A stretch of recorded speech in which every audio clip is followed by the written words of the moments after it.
میری بہن حاملہ ہوئی تو ڈاکٹر نے بیڈ ریسٹ بتا دیا۔ میری بہن کی ساس حیات نہ تھی اور کوئی نند بھی نہ تھی، بس ایک سسر تھے اور ایک دیور، اسی لیے بہن نے مجھے اپنے گھر پر بلا لیا۔ میں نے بھی BA کے امتحانات دیے تھے اور آج کل فری تھی، اسی لیے بہن کو سنبھالنے اس کے گھر چلی گئی۔ میری بہن کی شادی کو 1 سال ہی ہوا تھا، زیادہ عرصہ نہیں گزرا تھا، اور اس 1 سال کے عرصے میں ایک بار اس کی بے احتیاطی کی وجہ سے DNC بھی ہو چکی تھی۔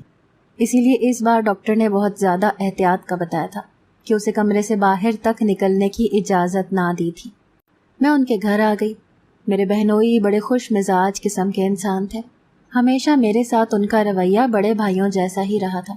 البتہ ان کے سسر کا مزاج ذرا سخت قسم کا تھا، لیکن وہ زیادہ تر اپنے کمرے میں ہی رہتے تھے، بس کھانا کھانے کے لیے ہی باہر آتے تھے۔ ایک چھوٹا دیور تھا جو 10ویں جماعت میں پڑھتا تھا۔ میرا ویسے بھی کوئی بھائی نہ تھا، ہم 4 بہنیں ہی تھیں اور میں سب سے چھوٹی تھی۔ میری منگنی بھی میرے خالہ زاد کے ساتھ ہو چکی تھی۔ 6 ماہ بعد میری شادی تھی، جو کہ اب بہن کی ڈیلیوری تک پوسٹ پون ہو چکی تھی۔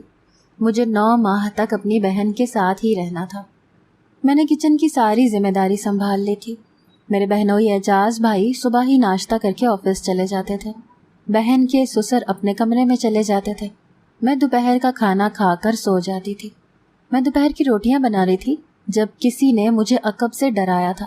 میں بری طرح سے ڈر گئی تھی۔ میں نے پلٹ کر دیکھا تو بہن کا دیور فراز میرے یوں چونکنے پر زور زور سے ہنس رہا تھا۔ کہنے لگا، آپ تو بڑی ڈرپوک ہے۔ اس نے بمشکل اپنی ہنسی روکتے ہوئے کہا تھا۔ میں نے اسے گھورتے ہوئے کہا، ڈرپوک نہیں ہوں، یوں تو کوئی بھی ہو تو ڈر سکتا ہے، چلو جاؤ اور اپنا یونیفارم چینج کرو۔ میں روٹیاں بنا کر ٹیبل پر کھانا لگاتی ہوں۔ میں نے جب تک کھانا ٹیبل پر لگایا فراز چینج کر کے آ چکا تھا۔ اس نے سامنے باؤل میں بھنڈی کی سبزی دیکھ کر ناک منہ چڑھایا۔ کہنے لگا، میں یہ نہیں کھاتا، آپ کو بھابھی سے پوچھ کر کھانا بنانا چاہیے تھا۔ وہ اکھڑے ہوئے لہجے میں بولا۔ میں نے کہا کہ انسان کو ہر چیز کھانی چاہیے۔ میں اپنی کرسی سے اٹھ کر اس کے پاس جا کر بیٹھ گئی۔ پہلا نوالا میں نے بنا کر اس کے منہ کی طرف کیا تو وہ حیرت سے مجھے دیکھنے لگا۔ وہ میرے لیے ویسے ہی تھا جیسے میرا چھوٹا بھائی ہو۔ کچھ دیر تو وہ مجھے دیکھتا رہا، پھر میرے ہاتھ سے نوالا کھا لیا۔ کھانے کے بعد کہنے لگا، آج بھنڈی اتنی بھی بری نہیں بنی ہے جتنی میں سمجھتا تھا۔ پھر باقی کا کھانا بھی اس نے میرے ہاتھ سے ہی کھایا تھا۔ کھانا کھانے کے بعد وہ مجھ سے کہنے لگا کہ میں آپ کے ساتھ بیٹ بال کھیلوں گا۔ میں اس کے ساتھ بیٹ بال کھیلنے لگی۔ پھر تو ہماری بے تکلفی بڑھتی چلی گئی۔ میں گھر کے کاموں سے فارغ ہو کر فراز کے ساتھ کبھی بیٹ بال کھیلنے لگتی تو کبھی لوڈو۔ شام کی چائے پر ہم دونوں بڑی بہن کے کمرے میں آ کر بیٹھ جاتے، وہ بھی ہمارے ساتھ شامل ہو جاتی۔ وقت بہت اچھا گزر رہا تھا۔ میرا کمرہ الگ تھا اور فراز کے کمرے کے برابر میں تھا۔ ایک بار میں رات کو سو رہی تھی جب کسی کی نظروں کی تپش مجھے خود پر محسوس ہوئی۔ مجھے لگا جیسے میرے کمرے کی کھڑکی سے مجھے کوئی جھانک رہا ہے، اور وہ کھڑکی لاؤنج میں کھلتی تھی۔ میں فوراً سے اٹھ بیٹھی۔ میرے کمرے میں نائٹ بلب کی ملگچی سی روشنی تھی۔ میں نے کہا، کون ہے؟ تو وہ کھڑکی کسی نے ہڑبڑا کے بند کی تھی۔ میں اٹھی اور فوراً سے اپنے کمرے کا دروازہ کھول دیا۔ عین اسی وقت میری بہن کے سسر کے کمرے کا دروازہ بند ہوا تھا۔ میرا دل تو یوں تھا جیسے دھڑکنا بھول گیا ہو۔ رات کے اس پہر یہ غیر مناسب سی حرکت آپی کے سسر نے کی تھی۔ میں جتنا بھی حیران ہوتی اتنا ہی کم تھا۔ مجھے اپنی آنکھوں پر یقین نہیں ہو رہا تھا۔ اگلے روز صبح جب میں نے ٹیبل پر ناشتہ رکھا تو فراز کا موڈ بہت آف سا تھا اور آپی کے سسر بار بار اسے گھور رہے تھے، کبھی مجھے بڑی عجیب نظروں سے دیکھنے لگتے۔ اعجاز بھائی اپنے ناشتے کے دوران مجھ سے آپی کی میڈیسن کے بارے میں دریافت کرنے لگے کہ کوئی میڈیسن اگر ختم ہو گئی ہے تو میں انہیں بتا دوں۔ اس کے بعد فراز اعجاز بھائی کے ساتھ باہر نکل گیا۔ اعجاز بھائی پہلے اسے اسکول چھوڑتے تھے اور پھر خود اپنے آفس جاتے تھے۔ میں ناشتے کے برتن اٹھا رہی تھی، جبھی آپی کے سسر تیوری چڑھا کر مجھ سے کہنے لگے کہ سنو لڑکی، فراز اب چھوٹا بچہ نہیں ہے جس کے ساتھ تم طرح طرح کے کھیل کھیلتی رہتی ہو۔ اپنی بہن کو سنبھالنے آئی ہو، بہتر ہے کہ اسی کے ساتھ زیادہ وقت بتایا کرو۔ فراز کے ساتھ اب میں تمہیں بیٹ بال کھیلتے نہ دیکھوں۔ یہ کہہ کر وہ غصے سے اپنے کمرے میں چلے گئے اور میں حق دک انہیں دیکھنے لگی۔ میرا جی تو بہت چاہا کہ میں ان سے کہوں کہ وہ تو بچہ ہے اور میں اسے چھوٹا بھائی سمجھتی ہوں اور ہمارے بیچ میں ایسا کچھ نہیں ہے، لیکن وہ اس عمر میں آدھی رات کو میرے کمرے میں کیا جھانکنے آئے تھے؟ کیا وہ چھوٹے بچے ہیں؟ انہیں بھی اپنی عمر کا لحاظ ہونا چاہیے، لیکن میری مجبوری میری بہن تھی، اسی لیے ان کی باتیں خاموشی سے برداشت کر لیں۔ فراز جب اسکول سے واپس آیا تو سیدھا کچن میں آیا، لیکن میں نے اس سے بات نہیں کی۔ یہ بات وہ بھی محسوس کر چکا تھا۔ میں نے ٹیبل پر کھانا لگایا اور اپنا کھانا اپنے کمرے میں لے گئی۔ میں نے سوچ لیا تھا کہ اب فراز سے بات نہیں کروں گی۔ 2-3 دن میں نے فراز سے بالکل بات نہیں کی۔ وہ رات کے کھانے پر بھی مسلسل مجھ پر نظریں جمائے ہوئے تھا، میں بھی اسے مسلسل نظر انداز کر رہی تھی۔ رات کو میں کچن میں برتن دھو رہی تھی جب فراز کچن میں آ گیا۔ کہنے لگا، امبر آپ مجھ سے بات کیوں نہیں کرتی؟ میں نے کہا، تمہارے ابا شک کرتے ہیں فراز، حالانکہ میں نے ہمیشہ تمہیں چھوٹا بھائی ہی سمجھا ہے۔ ویسے بھی میں منگنی شدہ ہوں، تم سے بڑی بھی ہوں، لیکن وہ شاید ہماری بے تکلفی کو کچھ غلط رنگ دے رہے ہیں، اور پھر یہ میری بہن کا سسرال ہے۔ میں نہیں چاہتی کہ میری وجہ سے آپ ہی کی زندگی میں کوئی مشکل آئے، اسی لیے بہتر ہے کہ تم مجھ سے دور رہو۔ میری بات سن کر وہ کچن سے باہر نکل گیا۔ اگلے روز اسکول سے آ کر وہ سیدھا اپنے کمرے میں چلا گیا، کھانا بھی نہیں کھایا، رات کو بھی کھانے سے منع کر دیا۔ مجھے فراز کی فکر ہونے لگی۔ باقی سب کو تو یہی لگا کہ شاید اس نے دوپہر کا کھانا کھایا ہوگا، لیکن میں جانتی تھی کہ اس نے کچھ نہیں کھایا۔ مجھے تو لگا تھا کہ وہ میری بات سن کر پیچھے ہٹ جائے گا، اپنی زندگی میں دوبارہ سے مگن ہو جائے گا، لیکن وہ تو… جب سب اپنے اپنے کمروں میں چلے گئے تو میں اس کے کمرے میں کھانا لے کر چلی گئی۔ وہ اپنے بیڈ پر اوندھے منہ لیٹا تھا۔ میں نے اسے پکارا تو وہ اٹھ کر بیٹھ گیا۔ مجھے دیکھ کر حیران تھا، آنکھیں سوجی ہوئی تھیں، سرخ تھیں جیسے ابھی رویا ہو۔ اس کی حالت دیکھ کر مجھے حیرت بھی ہو رہی تھی اور دکھ بھی۔ میں نے ٹرے اس کے بیڈ پر رکھ دی۔ کہنے لگا، آپ یہاں کیوں آئی ہیں امبر؟ جائیں یہاں سے۔ وہ نروٹھے لہجے میں بولا۔ میں وہیں بیٹھ گئی۔ میں نے کہا، کھانا کھاؤ پہلے، تم نے دوپہر سے کچھ نہیں کھایا۔ میری بات سن کر اس نے مجھے روئی آنکھوں سے دیکھا۔ کہنے لگا، آپ کو پرواہ ہے میری امبر؟ میں نے کہا، پرواہ نہ ہوتی تو اس وقت تمہارے لیے کھانا نہ لے کر آتی۔ میری بات سن کر کہنے لگا، اپنے ہاتھ سے کھلائیں مجھے۔ پتہ نہیں کیوں لیکن میں نے اس کی یہ فرمائش پوری کر دی، شاید اس لیے کہ مجھے بچپن سے ہی ایک بھائی کی خواہش تھی جو فراز کو دیکھ کر جاگ اٹھی تھی، لیکن میں نہیں جانتی تھی کہ ہم دونوں کے جذبوں میں فرق ہے۔ جب تک وہ کھانا کھاتا رہا، ٹک ٹکی باندھ کے مجھے دیکھتا رہا۔ میں اس سے ادھر ادھر کی باتیں کرتی رہی۔ بہرحال اگلے روز سے وہ میرے ساتھ بالکل ویسے ہو گیا جیسے کہ پہلے تھا۔ ایک روز شام کے وقت میرے خالہ زاد کا فون آ گیا، جو میرا منگیتر تھا۔ چونکہ وہ میرا خالہ زاد بھی تھا، اسی لیے ہم بات چیت کر لیا کرتے تھے۔ جب سے ہماری منگنی ہوئی تھی، اکثر ہی ہم فون پر باتیں کر لیتے تھے۔ دانش دبئی میں جاب کرتا تھا اور ہماری شادی پر ہی اس نے پاکستان آنا تھا۔ ابھی بھی میں دانش سے بات کر رہی تھی جب فراز میرے پاس آ گیا۔ مجھے حیرت اس وقت ہوئی جب اس نے فون میرے ہاتھ سے بڑی بے تکلفی سے چھینا اور ڈسکنیکٹ کر دیا۔ میں اسے دیکھتی رہ گئی۔ میں نے کہا، فراز یہ کیا حرکت تھی؟ کہنے لگا، میں بور ہو رہا ہوں امبر، مجھ سے بات کریں۔ میں نے غصے سے اسے دیکھا کیونکہ اس بار دانش کی کال پورے 1 ماہ بعد آئی تھی اور مجھے اس سے ڈھیر ساری باتیں کرنی تھی۔ فراز یہ کیا مذاق ہے؟ میرا فون واپس کرو، مجھے دانش سے بات کرنی ہے۔ لیکن وہ مجھے موبائل دکھاتے ہوئے چھت پر چلا گیا۔ میں اس کے پیچھے بھاگتی ہوئی چھت پر آئی۔ فون چاہیے آپ کو مجھ سے؟ لے سکتی ہیں تو لے کر دکھائیں۔ یہ کہہ کر وہ میرے آگے آگے بھاگ رہا تھا اور میں اس کے پیچھے پیچھے۔ عین اسی وقت نہ جانے کہاں سے ایک چیل وہاں آ گئی اور عین میرے سر کی جانب بڑھی۔ مجھے لگا جیسے وہ میرے سر پر وار کر دے گی۔ میں چلانے لگی۔ فراز بھاگتا ہوا میرے پاس آ گیا۔ اس نے چیل کو پیچھے بھگایا لیکن میں بہت زیادہ ڈر گئی تھی۔ نہ جانے کیسے مگر شاید یہ ایک بے ساختہ سا عمل تھا۔ میں فراز کے ساتھ لگ گئی تھی، وہ بھی مجھے اپنے حصار میں لے چکا تھا۔ چیل کی آوازیں اب بھی مجھے اپنے قریب سے سنائی دے رہی تھیں، لیکن میں نے خوف سے آنکھیں نہیں کھولیں۔ شاید وہ فراز کو چونچ مار رہی تھی۔ وہ ایک ہاتھ سے مجھے ساتھ لگائے مجھے بچانے کی کوشش کر رہا تھا اور دوسرے ہاتھ سے وہ اس چیل کو پیچھے کر رہا تھا۔ کچھ دیر بعد وہ چیل واپس اوپر کی طرف واپس چلی گئی، لیکن اس کے بعد جو ہوا وہ میرے لیے ناقابل فہم تھا۔ میں بے حد خوف زدہ تھی، اسی لیے مکمل طور پر فراز کے حصار میں چھپ گئی تھی۔ میرے ہوش اس وقت اڑے جب فراز کے ہاتھ میری کمر پر بے خودی سے چلنے لگے۔ میں کسی کرنٹ کی مانند اس سے پیچھے ہٹی تھی، لیکن اگلے ہی لمحے اس کے زخمی بازو اور ہاتھ سے بہتا خون دیکھ کر میں سب کچھ بھول بیٹھی۔ میں نے فوراً سے اس کے ہاتھ تھام لیا۔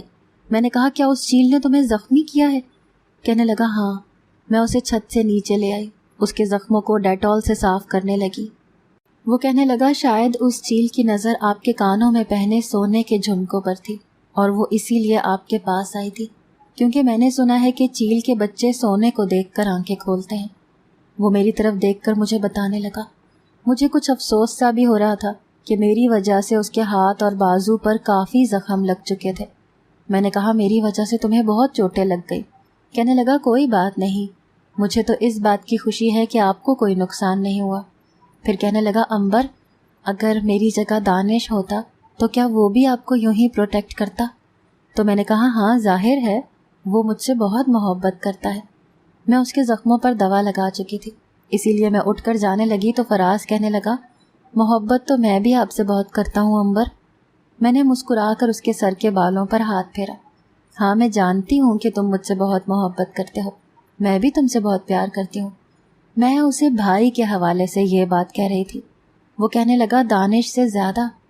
اس کے اس سوال پر میں کچھ تذبذب سی ہوئی تھی۔ میں نے کہا، دانش کی محبت اپنی جگہ ہے، تمہاری اپنی جگہ، تمہیں تو میں اپنا بھائی۔ میری بات ابھی یہیں تک تھی کہ فراز نے میرے منہ پر ہاتھ رکھ دیا۔ کہنے لگا، اگر میں یہ ثابت کر دوں کہ میں آپ سے دانش سے زیادہ محبت کرتا ہوں اور آپ پر اعتبار کرتا ہوں تو؟ میں اس کی بات سمجھ نہیں پائی تھی۔ میں نے کہا، اس بات سے کیا مطلب ہے؟ کہنے لگا، کسی دن سمجھاؤں گا آپ کو۔ اس کے بعد سے تو فراز کا رویہ مجھ سے بدلنے لگا۔ کبھی مجھ سے کہتا کہ وہ میٹرک کے بعد کمپیوٹر میں ڈپلومہ کرے گا، جلد ہی جاب شروع کر دے گا۔ میں اس کی باتوں اور فیوچر پلانز کو سن کر اسے سراہنے لگتی کہ تم ضرور کامیاب ہوگے۔ میری بہن کی ڈیلیوری کا وقت بہت قریب آ گیا تھا۔ اس وقت تک فراز کے 10ویں کے پیپرز ہو چکے تھے۔ ایک رات میری بہن کے درد اٹھا تو اعجاز بھائی کے ساتھ میں ہاسپٹل چلی گئی۔ میری بہن کے گھر ایک بیٹے نے جنم لیا تھا۔ میں بہت خوش تھی۔ چند دن میں ہی وہ گھر واپس آ گئی۔ انہی دنوں دانش بھی دبئی سے واپس لوٹ آیا تھا۔ مجھے بس جلد ہی آپی کے ٹھیک ہو جانے کا انتظار تھا تاکہ میں واپس اپنے گھر جا سکتی۔ دانش جب پاکستان آیا تو مجھ سے ملنے کے بہانے آپی کے گھر بھی آ گیا۔ آپی اور اعجاز بھائی سے پرتپاک طریقے سے ملا تھا۔ آپی کے سسر بھی بہت خوش تھے۔ ڈنر میں نے ہی بنایا تھا۔